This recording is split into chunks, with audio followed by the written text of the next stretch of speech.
Hello there. Welcome to week one and Amp Your Hustle with Hustle and Glow. This is Francesca, and thank you so much for joining us. Today, we're really going to talk about amping your hustle, and it's really talking about the blog post system that I've implemented in my company and also my clients too. So, a little bit about me: I am a social media PR company, and I also help teach social media elements in PR to small business owners, people that are their own brands, from any level. Pretty much, I will teach somebody to really amp up their business using social media. So let's go ahead and get started with our first lesson. So excited here. Okay, so right here, I'm going to go ahead and show you what it means and how powerful it is to use social media elements. And later on in the course, we're also going to talk about online presence and doing that. But really, I want to talk about just all the different sorts of ways and how I see social media as kind of a pyramid. So Twitter, and let's just pop over to my Twitter account here. Twitter is really a my sort of first love in social media for sure. But what I really like about it in particular is that you're able to really just establish yourself as an expert in your field fairly easily. And we're also going to talk about later in the course about how to, get crazy numbers in terms of followers, and in doing that in such a way that you can handpick your audience. So that's something else that you'll look forward to. But anyway, if you're able to effectively put your message out there, you can not only show that you're an expert, but you can really amp up your whole promotion. So here's my promotion that I'm going with right now, and it's about the free Hustle and Glow class that's happening, the next 4 weeks. And what I do is I have a really easy system, and I'm going to show you how to do that. Now, I do see that social media is kind of in a pyramid form where Twitter is on top, Facebook and Pinterest are below the second tier, and then finally the bottom is LinkedIn. And I'm going to show you how that all works. It really works with Hootsuite. So I'm going to show you how I sort of, I grab from my blog and cut and paste that particular story into my Hootsuite account. Okay, we're also going to talk about Bitly too. So first thing I do when I create a blog is I will grab the URL from the blog, which is here, or actually I didn't completely get the whole screen here. Okay, so it's here, and then I'll go ahead and create a Bitly link with that, and I believe it's somewhere over here. If not, I'll just kind of simulate it for you here. So I'll just kind of cut and then paste that particular story. So that's pretty good for 11 days. For 320 tweets, that's pretty good. Usually I say about, if you're around 300 to 500, you're really good within, this scope. 7 days. That means it did resonate with your audience. So that's another note there. You want to kind of, the reason why you're doing this is because you want to see if your stories are resonating with people. If it is, write more about that subject. If it's not, cool. Go ahead and, adjust your article to really resonate with that audience, because you really want to have it's great to go ahead and have a big, huge Twitter following, but if you can't, keep them engaged and captivated by captivate your audience, then what's the point? Anyway, so what you're going to do is getting back to this, is you're going to go ahead and copy that. And I actually do two things when I'm preparing to tweet my article. The first thing I do is I'll go ahead and have a copy of my article and cut and paste the entire article and put it on. For me, I use TextEdit because I have a Mac, but if you have a Word doc, you can do this there too. You can also do it on a Google Doc, whatever you feel that you can have easy access to pull these stories back again and again. This story is actually, it's running past the 7th, but anyway, it kind of gives you a better idea of how I'm doing this. I'm also going to show you a really quick, simple way of how to upload it. So we're actually going to show you an upload that's really effective and shows the complete turnaround of the system. Okay. So what I do is I copy my bit.ly link here, I do my hashtags, and this is my company hashtag, Hustle and Glow. So that is something that I put with anything that is related to my Hustle and Glow programs. So I make sure that I have that there. I also will use another hashtag if I feel like it's relevant. For here, I really want to highlight 2013 sales glows because it's June, it's mid-year, and we really, any small business person kind of takes the time to assess and look to see if they're on point in their sales goals, what they can do to elevate it, and so forth. So anyway, that's kind of what I did there. What I did is I went ahead and I got the title of my blog and I put that also there. And then I proceeded to just kind of, from the top of the story, I went ahead and just, whoops, all the way down there. Cut and paste the entire story here, and then what I call chopping up. So when I write, if you notice the way my writing style is, I actually write for Twitter.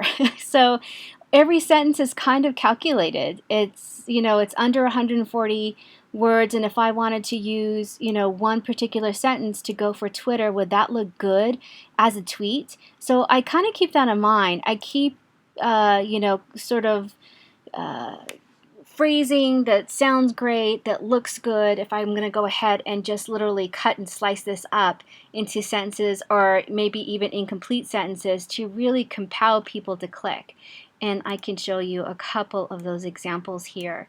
And you can kind of see how I do that.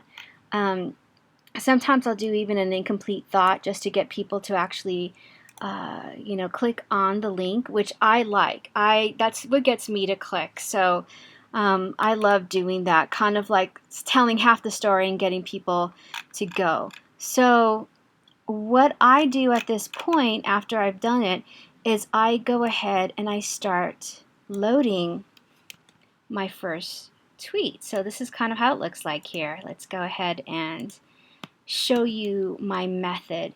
So what I'll go ahead and do, and I have a couple of other accounts that I help manage here, but what I'll do is I'll schedule them out. So this will go out on Monday. Let's just say it's going to be at 9:50 a.m. It's going to be on my Twitter account, and I'm also going to put it on my LinkedIn account. I also will put it on my page. So if you can see, I'm doing it all in 3 spots. Now this is kind of cool. Actually, that one didn't really look like it was picking up the photo, but I'll do it a little later. So that'll be my first tweet that I'll schedule on Hootsuite. Now you can do this in a really easy way. So if I'm going to look at the schedule, I will schedule this same tweet at 9:50 a.m. Monday, Wednesday, Friday, Sunday, every other day, and that way I'm able to fill that entire spot in that time slot. And if I do that, with my story, about 10 tweets in every hour, and I can stack them up, every other day, Twitter won't flag it, and I actually have a strong campaign for the whole week.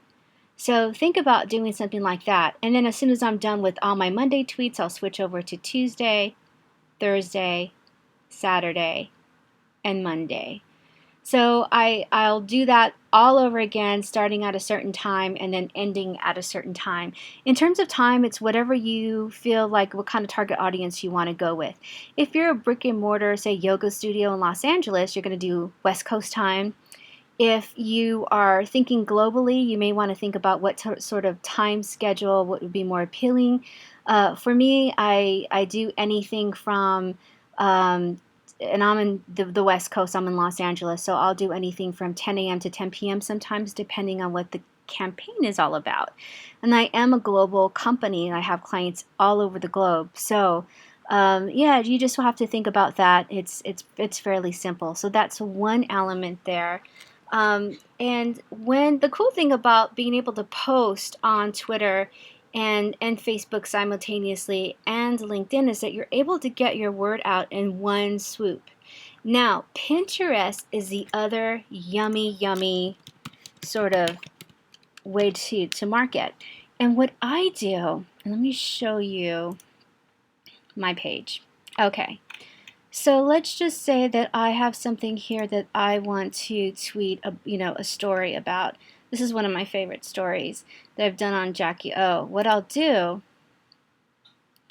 is I'll grab this link here and I will tweet it to get someone to come over to look at my Pinterest account. So let's schedule that one, and then let's go ahead and schedule this right now. So let's see, I'll put in that, and let me just check to see what I want to write down.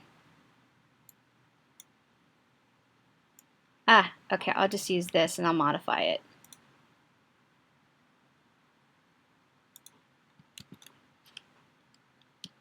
Okay. And actually, the thing about Owly is that it will, yes, shrink it for you, and it'll also keep tabs on how many people have looked at it. So let's see. I believe this is over 140. So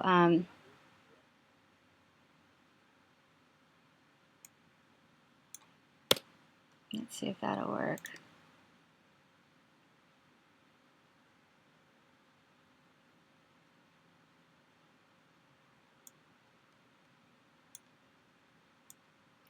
And yes, sometimes it takes this long. Especially with my head at this hour. So okay, so here we go. So we're going to go ahead and post it with a couple of accounts here. And let's go ahead and just post that now. Okay, so the cool thing is that I'm able to promote that Twitter account and get people there. One of the other things too, which I really like is, and we're going to talk in another video, how we can drive people to really check out all of your social media. Definitely what I will do is I'll give you the link to that Jackie O article, but it's really relevant here actually in the whole entire cycle of things, how you want to drive your audience to really check out you and your blog, your brand, and that is to invite them over to your website. And I'm going to be covering that also in this course. One of the first things that you can do now and get ready for that class is to make sure that you have all of your social media buttons really at the forefront of your blog. That is going to make it very easy for people to check out everything. Your Pinterest, your Twitter, your Facebook, and LinkedIn. I'm not kidding. This is my total pyramid here. I don't really worry myself with anything else because, quite frankly, who has the time? You want it to be powerful but not overwhelming, and that's exactly what I teach. You can definitely have a really huge strong sort of following, a really great audience, and a really good engagement factor here. So that is it for now. We're going to go ahead and leave this video. I'm also going to leave a bit of an action plan for you in the bottom for our next week's challenge and our next week's setup to go ahead and do some of the things that we taught here. I challenge you to go ahead and follow through with that, and I will see you on the next video. Thanks for watching. Bye for now.